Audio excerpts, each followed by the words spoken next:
पंढरपूर पासून अवघ्या 15 मिनिटांच्या अंतरावर पंढरपूर करकंब रस्त्यावर धोत्रेज ग्रँड प्रायव्हेट लिमिटेड घेऊन आले आहेत पंचतारांकित सुविधांनी युक्त हॉटेल ग्रँड। तसेच पुण्या मुंबईच्या धर्तीवर सर्व सुविधांनी युक्त hotel Shriyash restaurant, veg non veg permit room bar, प्रशिक्षित कुक व होस्टिंग सेवा हॉटेल ग्रँड मध्ये उपलब्ध आहेत। 50 एसी रूम्स, 3500 स्क्वेअर फुटाचा सुसज्ज बकवेट हॉल, भव्य एसी सूट्स, टेरेस गार्डन, भव्य लॉन आणि चेंजिंग रूम सहित स्विमिंग टँक, प्रशस्त पार्किंगची सुविधा। पंढरपूर नजीक असलेल्या हॉटेल ग्रँड या सुसज्ज आणि पंचतारांकित सुविधांनी युक्त hotel grand, hotel Shriyas restaurant, veg non veg permit room बार, पंढरपूर करकंब रोड। संपर्क 02186 24 22 45। ताज्या घडामोडी पाहण्यासाठी PVN म्हणजेच पंढरी वार्ता न्यूज या चॅनलला सबस्क्राईब करा।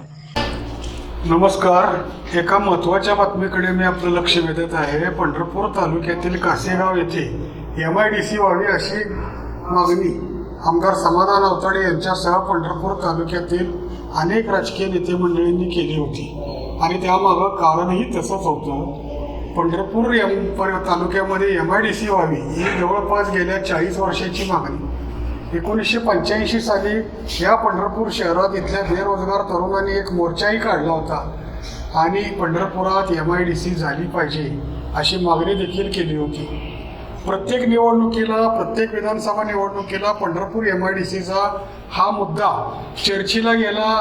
नाकर्तेपणाचे आरोप प्रत्यारोप होत आले, परंतु MIDCतून धूळ काही निघताना दिसून आला नाही। 2021 मध्ये झालेल्या पोटनिवडणुकीनंतर आमदार समाधान अवताडे यांनी पंढरपूर तालुक्यात MIDC निश्चितपणे झाली पाहिजे हीच मागणी लक्षात घेत पाठपुरावा सुरू केल्याचे दिसून आले। एक पथक पंढरपुरात आले, त्या पथकाने पंढरपुरातील कोर्टी, राजनी, कासेगाव परिसरातील जागाही 3 वर्षांपूर्वी पाणी केल्याचं दिसून आलं होतं आणि यातूनच कासेगाव येथील जागा निश्चित करण्यात आली। 2 वर्षापूर्वी या कासेगाव परिसरातील MIDCच्या जवळपास 51 हेक्टर भूसंपादनासाठी नोटीस देखील निघाली होती, परंतु पुढे भूसंपादन देखील रखडले आणि MIDCचे काम देखील रखडले।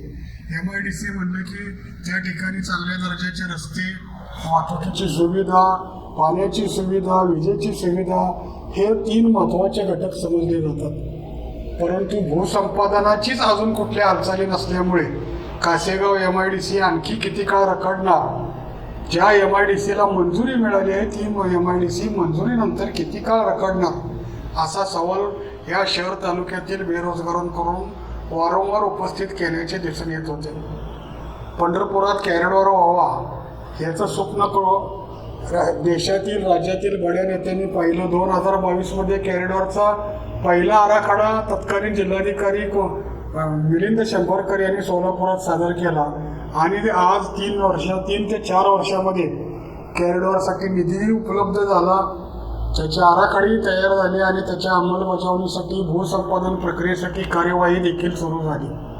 परंतु या शहर तालुक्यातील बेरोजगारांना रोजगार निर्मिती करण्यासाठी, रोजगार देण्यासाठी या शहर तालुक्यातील सुशिक्षितांचे स्थलांतर जे महानगराकडे पिढ्यानपिढ्या होत आलेलं आहे हे रोखण्यासाठी MIDCची जी मागणी या शहर तालुक्यातील बेरोजगार करीत आले होते याच्यासाठी मात्र कॉरिडॉरला जशी तत्परता दाखवली गेली तशी दाखवली गेली नाही अशी एक भावना व्यक्त होती। आता नुकतंच आपल्या मतदारसंघाचे आमदार समाधान अवताडे यांनी उद्योग विभागाच्या वरिष्ठ अधिकाऱ्यांशी भेटी घेऊन या भूसंपादन प्रक्रियेला गती मिळावी अशी मागणी केली आहे। आता प्रत्यक्षात ही गती किती कालावधीने मिळणार आणि प्रत्यक्षात भूसंपादनाची कार्यवाही केव्हा सुरू होणार आणि कॉरिडॉर पूर्वीच पंढरपूर MIDCच्या भूसंपादनाची प्रक्रिया पूर्ण झालेली असेल का असा सवाल आता या निमित्ताने उपस्थित होत आहे।